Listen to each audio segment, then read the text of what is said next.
I had a secret that nobody knew about, and that was I was sexually molested by my grandfather. At the age of 7, 8 years old, my mom and dad got divorced, and then we just moved from place to place because my mom was earning a medium salary. She wasn't educated, and wherever we could stay, we had to stay. And that was normal life for me at that age. And yeah, I suppose it's taught me to be humble and just blend in. Don't be a nuisance because you're staying by somebody else. You have to just be invisible almost. And yeah, I grew up like that, and then we moved from place to place. When I got to high school, I was living with school friends, and that in itself is a whole different story. And then at the age of 14, I was raped, and it was another secret I had to keep. But by then, I was good at keeping secrets, so that was fine. Um, I made fun of everything. That was my coping mechanism at the time. So life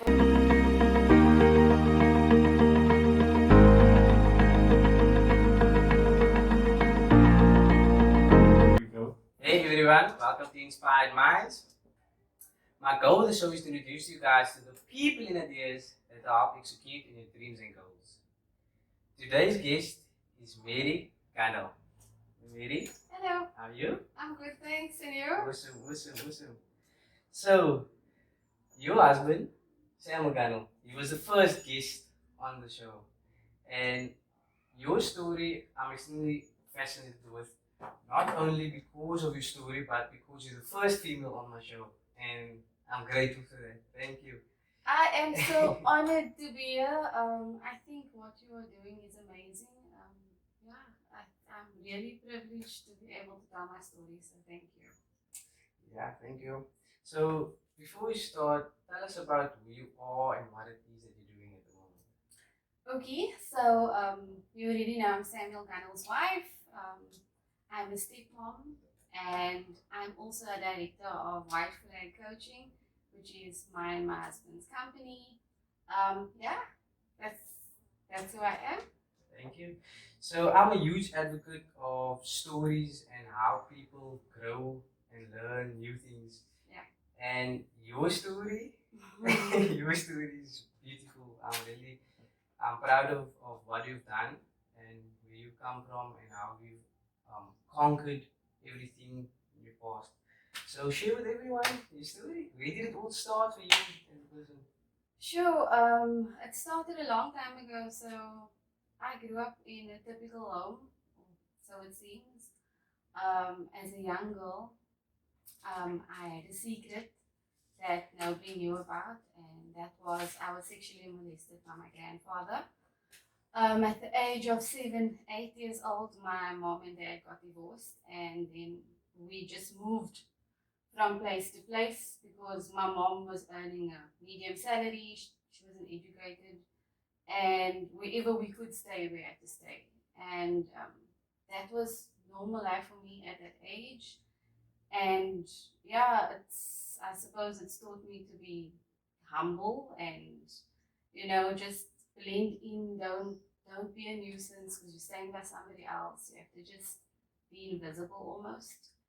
And yeah, I grew up like that, and then we moved from place to place. When I got to high school, I was living with school friends, and that in itself is a whole different story. And then at the age of 14, I was raped, and it was another secret I had to keep. But by then, I was good at keeping secrets, so that was fine. Um, I made fun of everything. That was my coping mechanism at the time. So life was funny. We were poor. That's funny, find the humor in that. And then I matriculated, and then I went to work in a factory because I really wanted to study. I wanted to make something of my life. And I saved up some money. I went to Cape College. I wanted to do graphic designing and photography. And I started my course. In my course for 6 months, nearing the end of my course, I found out I was pregnant. and I finished the course, and soon after I lost the baby. And that really sent me over the edge. I was very depressed, and I just drank. I was drinking because of the loss, but I was drinking because I had an absent father who was never ever there. I was drinking because of all my secrets. And life went on. It was like one thing to another, drink, party, didn't go back to study. Now I was staying on my own, working different jobs. And then I decided to study small business management and event coordination. And at some stage, I was doing like 3 jobs to pay for my rent, pay to eat, doing my thing. And I had a breakup with a guy I thought I was going to marry at the time. And that also, in itself, the only way to cope is to drink. And then I passed out one evening and I was raped by a friend. And at that point, I said, no, I'm not going to keep secrets anymore. I can't do this anymore. And I spoke out. I went to Rape Crisis for help. And in my own way, I started to grow from that experience. But still drinking, still partying with friends. But I was sick of the monotony of life, of having to scrounge, having to cope, having to just fit in and be a joke, basically. That I wasn't happy. And one day I was standing at the bus stop, and this guy came. He like stopped the car. He drove and he came back and he said, "I need to tell you this. Like God said, I must tell you this. That He loves you, man." And I was scared. I'm like, no, thank you. I don't trust you. But it really sank with me. It was like, okay, and just dismissed it. And another time I was in the bus talking to a friend, and I was like really sad, man. And I'm talking to her, but she's not listening to me. So I'm speaking to her about my problems on the bus. Wow. And I could see she wasn't present with me, man. And I just didn't have an outlet at the time. And this lady stopped and she gave me a scripture. And the scripture on the piece of paper was like I mustn't put my trust in man, I need to put my trust in God. And I put that in my wallet and I kept it with me. And then one evening, like I was in a state, I was drunk. I actually prayed to God and I asked Him for the truth because my life was going nowhere. I was like, I'm trying to fill holes. I'm trying to do things, but I felt empty. I felt like, what is the point of all of this? And I cried out, and then everything just went wrong after that point. Like I went through another big breakup, and I was like just trying to deal with life itself. And then sometime after that, I was invited by a friend to a bride, and my current husband was there at the time, and that's how we met. But he was dying. Like he was told that he has this, he's not going to come back from this. And he was so positive. Like, if anybody had reason to feel like their world was falling apart, it would be him. And, like, for me, it was like, who is this guy? And we spoke. And when he looked at me, he looked at me. I wasn't invisible. When I told him what I've done, like the worst things that I've done, he was like not judging me. At the time, I was drinking, I was smoking. He didn't do any of that, and I just felt like I don't feel like drinking. I don't feel like smoking around him. He was different. He never told me don't do that. He was just accepting of who I was, and obviously, as time would have it, we ended up being together. But just that acceptance, man, being fully known and fully accepted by someone. And I believe that only God can do that, man. So at that period, I was going to church on and off and having that moment where just in worship, I would just surrender, man, and just, I cried a lot during that time. And I honestly feel like so much that I was carrying was like just, I was just letting go through the process. So, yeah, I finished my small business and event coordination studies. Um, and as life has it and as time have it, through our journey as a couple, growing together, the opportunity arose for us to even do life coaching. And if I look back at everything I've been through, and I look back at how I've been built, how my character has been built through the processes, then I think, wow, man, how amazing is God? That yes, we can go through the worst of circumstances, but He can take our mess and He can turn it into a message. That He can use us, because there was a time where I felt useless, man. Like I was a thing. I'm this person that is reckless. That we label ourselves when we're in these dark spaces. And now I can't even recognize that person. And yet, when I see a young lady that's maybe dressed inappropriately, I feel for her, man, because I know that place. So, yeah, in a nutshell, I think that's my story. Yeah, and what is your mindset like during the healing process, especially when you overcame everything? And the new you came out, what is your mindset? And how hard was consistency? Well, for me, I think that we're always constantly in a healing process. There isn't a moment that you are healed, man. Like, you are always growing, you're always learning things about yourself as a person, and it's always evolving into something better. I personally feel that consistency is key. It surely helps you, it gives you almost like structure or a guideline to get somewhere. But for everyone, I think it's going to be different. Something Samuel taught me was to heal is to help. And I find that to be so true. If I feel I need peace, be peace to somebody else, man. If you need healing, be that healing for somebody else. And you can only grow from that space. Yeah. Okay. And you guys are doing white flag coaching, right? Yes. So, with regards to white flag coaching, relationships, why do you think it tends to get so complicated? What's your opinion on that? Well, I think that we don't fully understand ourselves, and we don't even know how to communicate what we truly want.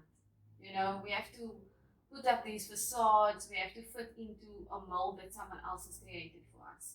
So now there's this constant conflicting values. There's this, I need to be this, I need to fit in that. Now imagine if you have that inner struggle, how are you gonna try to make sense of the next person? A lot of the time assumption rules, and it's based on the disaster, basically. When we true to ourselves, and we go on the journey of self-discovery, when we better know what we want, it's easier to communicate that to the next person, for them to understand, okay, that's what you mean when you say that, instead of taking it in, you have something against me, or whatever the case may be. Feeling offended or anything. Yes, by taking things way too personally and so on. Yeah. And my previous relationships that I went through as well, I found myself with each and every one, like I learned from each and every one, you know what I mean? So for me personally, I'm at a stage where growth, like distractions, I don't see a relationship as a distraction, but I feel like I need to heal myself, not heal myself, but spend more time with myself so I can help others as well. So yeah, that's me in that term of relationships. And yeah.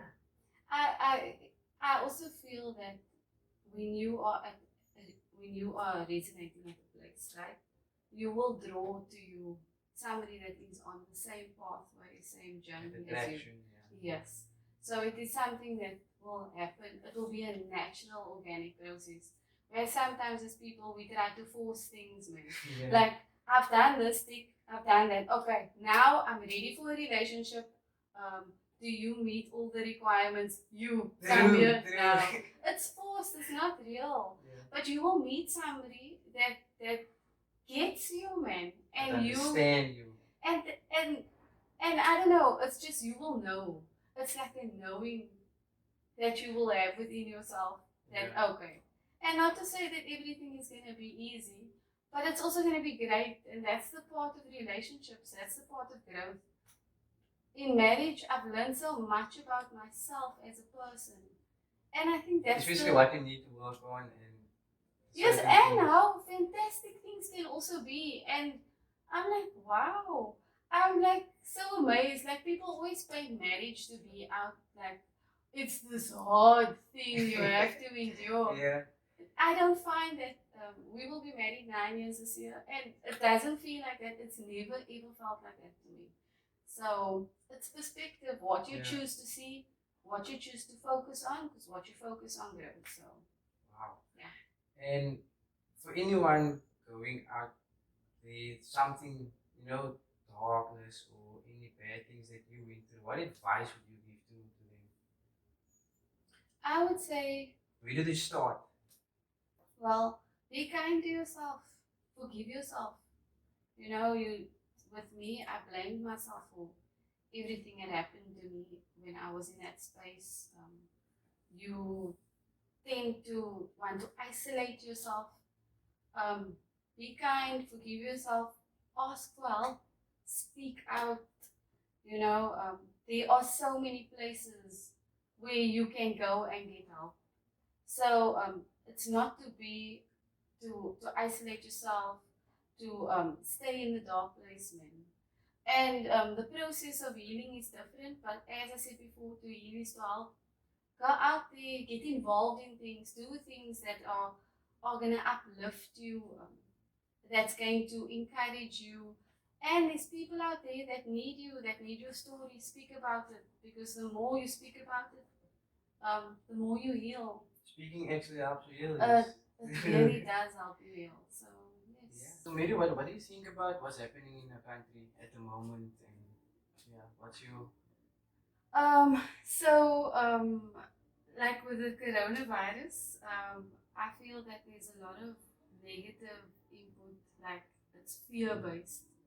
So from that perspective, I think that people just need to try and stay calm. Do what you are in control to be able to do, like sanitize, do responsible things. If you feel sick, self isolate and do what you can. It's in your control. But furthermore, I feel that people are putting themselves into a state of panic because they are tuning into negative media all the time.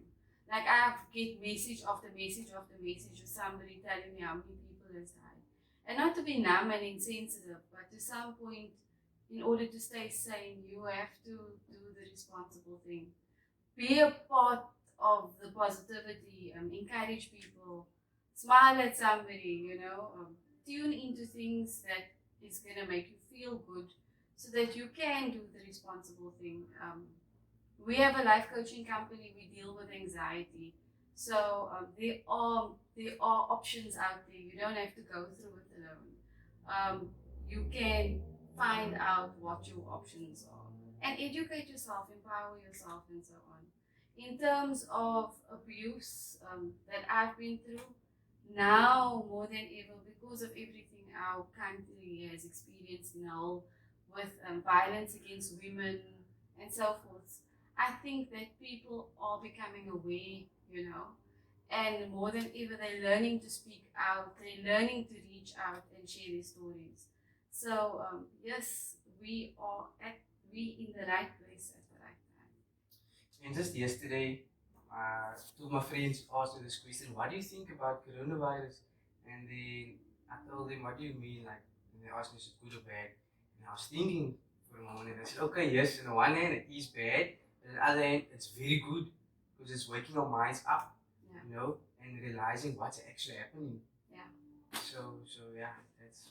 You know what? We have such busy lives. We plugged into Facebook, Instagram, all these things, but we live past each other. Our minds are buzzing. You know, you don't even have time to reflect on what you actually think about something or feel about what you're experiencing. So, for me personally, this is time for you to take a step back and reflect and find out what's important to you as a person, and make time for the people that are most important to you. You know, switch the phones off a little bit and take time out and just have gratitude and value for the things that actually matter in your life. So I think that's important. Yes, whether it's a conspiracy theory, and we can talk for days on things like that. But I think what is the ultimate lesson out of this is that whenever we are crushed or we're in a situation with our backs against the wall, we become creative, we become resourceful, we become human. You know, you look to each other, we help, and that is the nature of people. So it's just taking that time to take stock of it.